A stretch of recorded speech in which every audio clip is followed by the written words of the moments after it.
안녕하십니까. 8월 5일 금요일 말씀 묵상 함께 시작하겠습니다.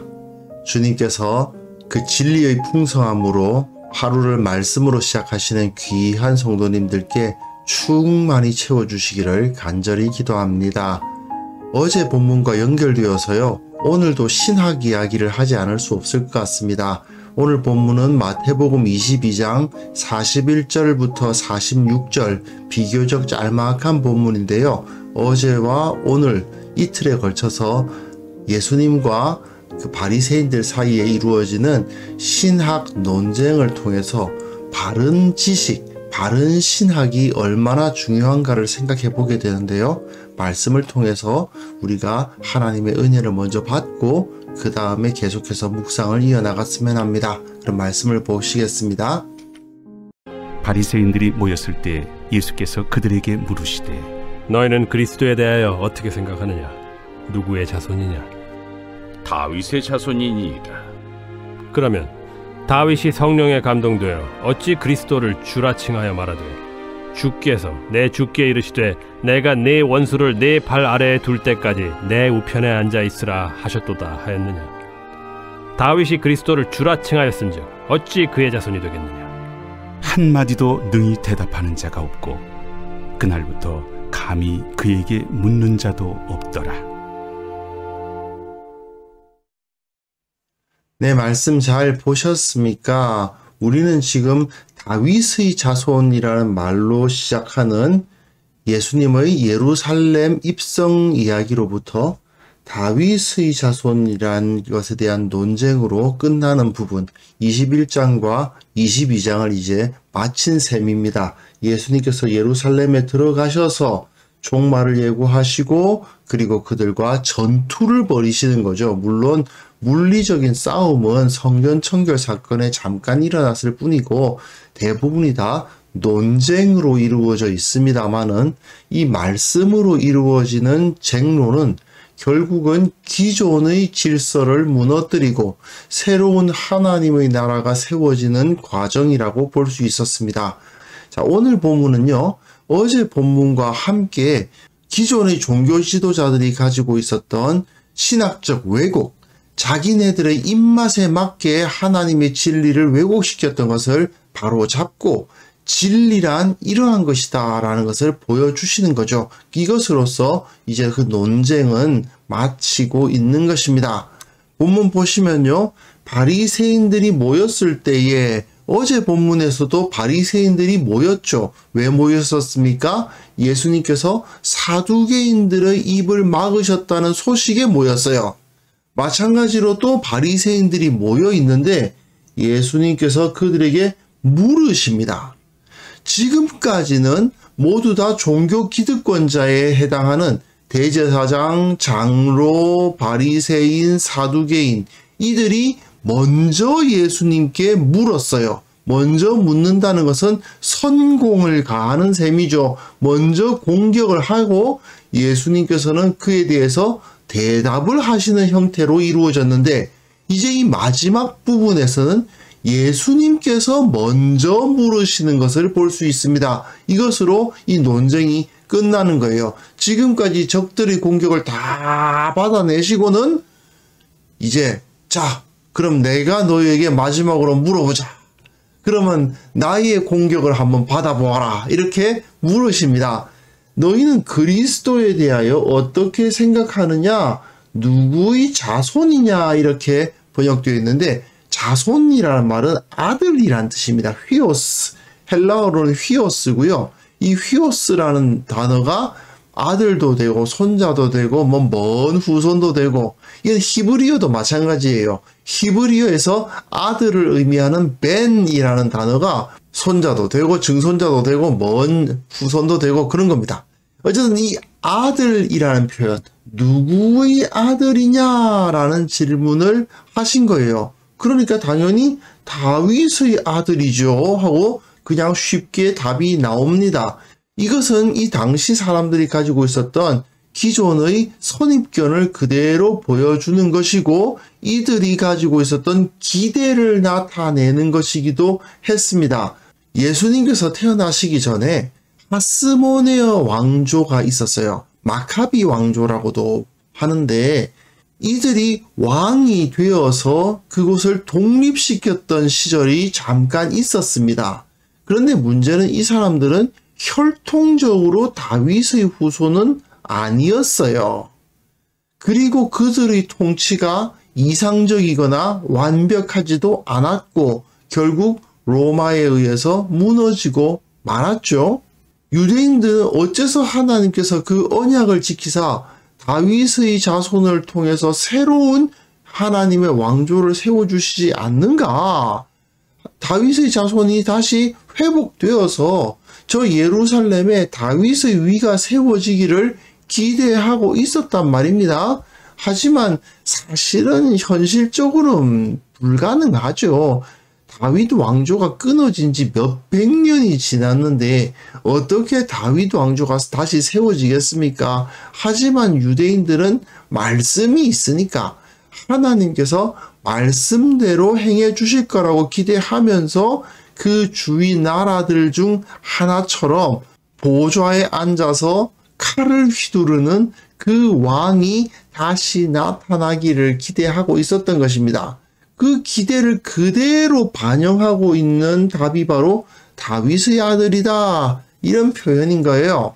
사실 이것은 이들의 신학이라는 것이 얼마나 경직되고 그리고 전혀 유연성이 없을 뿐 아니라 현실적이지도 않고 무엇보다도 하나님의 뜻을 제대로 알고 있지 못했던가 하는 것을 보여줄 뿐이었습니다.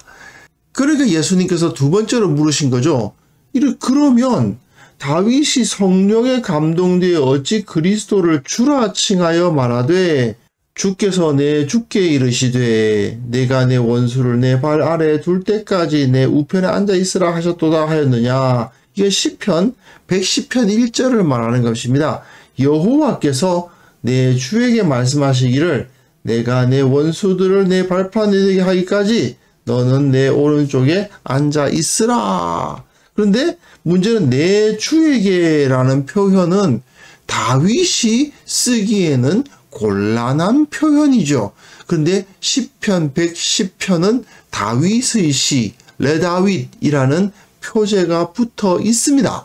그러니 이 시편을 다윗이 썼다는 건데 문제는 이 다윗이 왜 내 주에게라는 표현을 쓰고 있는가? 이게 좀 이상하지 않느냐라고 질문을 하시는 거죠. 시편 110편은 하나님께서 이스라엘의 왕을 세우시는 노래거든요. 그러니까 이 내 주에게라는 표현은 이스라엘의 왕, 곧 그리스도를 의미하는 것입니다. 그런데 다윗이 자기 자손을 왜 내 주라고 부르느냐? 다윗이 자기가 그리스도였고 그리고 자기 후손 중에서 그리스도가 다시 선다면 당연히 내 아들에게 이렇게 표현을 해야 될 것 같은데 그렇게 표현하지 않고 내 주에게라고 표현하고 있다는 말이죠. 다윗이 그리스도를 주라 칭하였은 즉 어찌 그의 자손이 되겠느냐 하시니 여기서 예수님께서 그의 자손이라는 표현은 육신적인 자손을 의미하는 거죠. 정말 육신적으로 다윗의 혈통에서 태어난 사람이 그리스도가 되겠느냐? 아니면 다윗의 자손이라는 것은 상징적인 표현이고 실제로는 그보다 더 높은 다윗의 자손보다 더 존귀한 존재로서 와야 되겠느냐? 이런 질문을 하고 계신 거죠. 이 질문에 대해서 바리새인들은 한마디도 능히 대답하는 자가 없어요. 그리고 그날부터 감히 그에게 묻는 자도 없다는 것은 이제 완전히 논쟁으로서는 예수님께서 완벽하게 이기셨다라는 것을 보여주는 거고요. 아무도 그 앞에서 대답할 수 있는 사람이 없음으로 말미암아 다윗의 자손에 대해서 그들이 기존에 가지고 있었던 지식은 사실은 정답이 아니었다, 잘못된 것이었다 하는 것이 드러나게 되는 거죠. 그들은 메시아, 그리스도에 대한 지식을 제대로 갖추고 있지 못했습니다. 다윗의 아들이시지만 그보다 더 크신 분, 단순히 육신적인 후손일 뿐 아니라 그보다 더 높으신 다윗의 아들이시지만 하나님의 아들이신 분이 바로 그리스도가 되는 거죠. 그런데 이 사실을 바리새인들은 깨닫지 못했고, 그러다 보니까 여기서 대답을 하지 못하고 결국은 입을 닫을 수밖에 없게 되는 것입니다. 이 사람들이 기대한 것은 인간적인 영웅, 이스라엘을 새롭게 독립시킬 군사적인 왕, 정치적인 왕을 기대했던 거죠. 하지만 하나님의 말씀에 그 정도가 그리스도가 될 수 없다. 진정 하나님께서는 신적인 힘을 가진, 영적인 권위를 가진 새로운 그리스도가 보냄을 받을 것이다 하는 것을 여기서 드러내 주시고, 예수님께서는 바로 그렇게 칼을 휘두르는 왕이 아니라 영적인 나라를 새롭게 세우시는 그리스도로 오셨다는 것을 여기서 은근히 보여주시는 겁니다. 사실 당시 유대인들 중에서 최고의 지식인들은 누구였을까요? 사실 바리새인들이었을 것입니다. 하지만 그들은 예수님을 성경 지식이나 또는 신학적 논리로 이기지 못하고 있었죠. 왜 그렇습니까? 결국 그들은 진정한 진리를 알지 못하는, 겉으로 보기에는 유식해 보이지만 사실은 매우 무지한 자들이었다. 그들이 신학을 공부했다고는 하지만 사실상 신학을 아는 바가 없었다 하는 것이 드러나고 만 것입니다. 바리새인들을 비롯한 당시 유대인들은 자기 입맛에 맞는 그리스도를 기대했어요. 그런데 예수님은 그런 분이 아니셨잖아요. 그러다 보니까 저분은 그리스도가 아니다. 그러고는 예수님을 대적한 거죠. 자기들이 기대한 그리스도는 자기들의 기득권을 그대로 인정하면서 저 로마의 권세로부터 자기들을 독립시키고, 그리고 한마디로 말해서 잘 먹고 잘 살게, 그리고 자기들은 이 높은 지위에 그대로 머물 수 있도록 해주는 그리스도를 원했던 거죠. 하지만 예수님께서는 진정한 그리스도는 너희들이 기대하는 그 정도 존재가 아니다. 하나님의 아들로서 완전히 모든 것을 뒤집어 엎는 진정한 영적인 나라를 만드시는 분이 참된 그리스도다라고 제시를 해주시는 거예요. 하지만 이 사람들은 그냥 입을 닫아버렸죠. 이 입을 닫은 것은, 능히 대답하지 못한 것은 예수님의 말씀에 순종했다는 의미는 아니죠. 진리가 주어졌고 그 진리에 반박할 수 있는 논리가 전혀 없었음에도 불구하고 이 사람들은 순종하려 하지 않았습니다. 왜 그렇습니까? 그 진리가 자기 입맛에 맞지 않아요. 자기를 유익하게 하는 것 같지 않아요. 자기 욕심을 채워주지 못해요. 그러니까 그 진리를 받아들이지 않은 것입니다. 그리스도인들은 분명하게 바른 지식 위에 서 있는 사람들입니다. 하나님을 아는 것, 그게 뭡니까? 바로 신학이에요. 결국 하나님을 아는 것이란 말을 줄인 게 신학 아닙니까? 하나님에 대한 바른 지식을 가지지 못하면, 즉 바른 신학을 가지지 못하면 참된 신앙인이 될 수 없다는 것은 너무나도 당연한 이야기일 뿐입니다. 그런데 문제는 무엇입니까? 우리는요, 하나님의 복을 내 마음대로 상상하고 내 마음대로 기대해요. 그리고 하나님께서 내 상상을 채워주시고 내 기대대로 일해주시기를 기대해요. 그러다 보니 결국 이 바리새인들과 그다지 다를 바가 없게 되고 참된 신앙의 자리에 서지 못하게 되는 것입니다. 하나님께서 나를 부유하게 해주실 거야. 나를 완전히 건강하게 해주실 거야.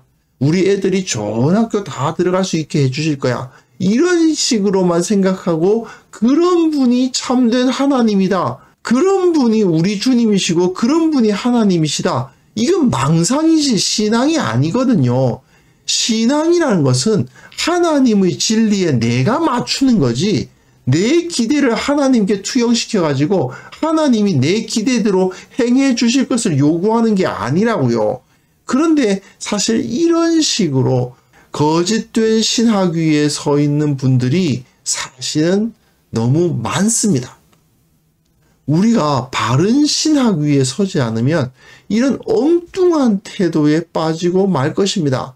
내 마음대로 상상하고 하나님이 내 기대를 채워주실 거라고 확신한 나머지 성경의 진리와는 전혀 다른 엉뚱한 소리를 한다면 이것을 신앙이라고 볼 수는 없겠죠. 우리는 정말 진정한 바른 신학 위에 우리의 신앙을 세우고 있는지 점검하고 반성하지 않을 수 없을 것입니다. 그래서 이 시간 기도하실 때요, 하나님이 기준이시다.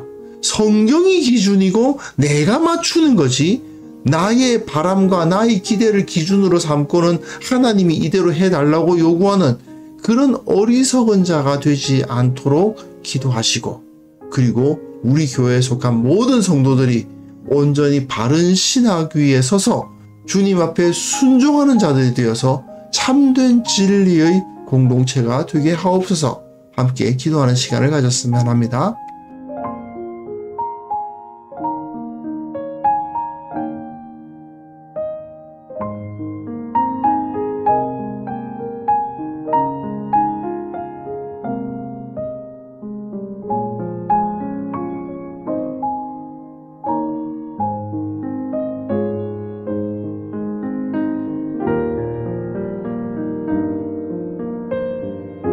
하나님 아버지, 내가 기준이 되지 아니하고 주님의 말씀과 진리가 기준이고 나는 오직 그에 순종하고 변화해야 한다는 사실을 철저히 기억하는 자가 되게 하옵소서.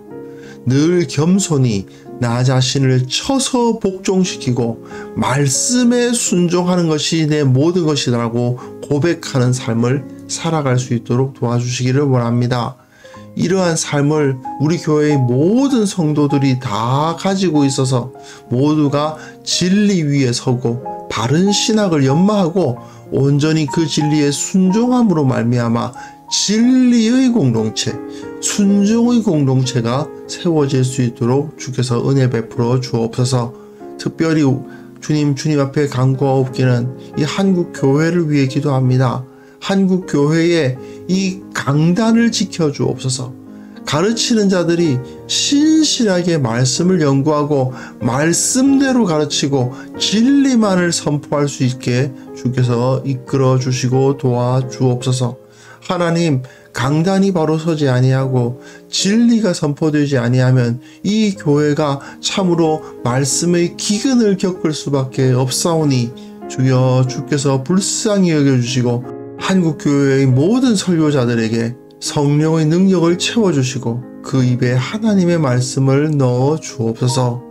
아버지, 오늘 하루도 주님께서 인도하시고 오늘 하루 승리할 수 있게 하여 주시기를 원하옵고 바랍니다. 주님의 사랑과 은혜를 경험하는 하루가 되게 하시며 행하는 모든 일들 가운데 주님께 순종하고 그 순종의 열매가 나타남으로 말미암아 주님께서 주시는 참된 은혜, 참된 기쁨을 누리는 하루가 될 수 있도록 주께서 복에 복을 더하여 주옵소서. 주님께 감사를 드리오며 예수 그리스도 이름으로 기도합니다. 아멘.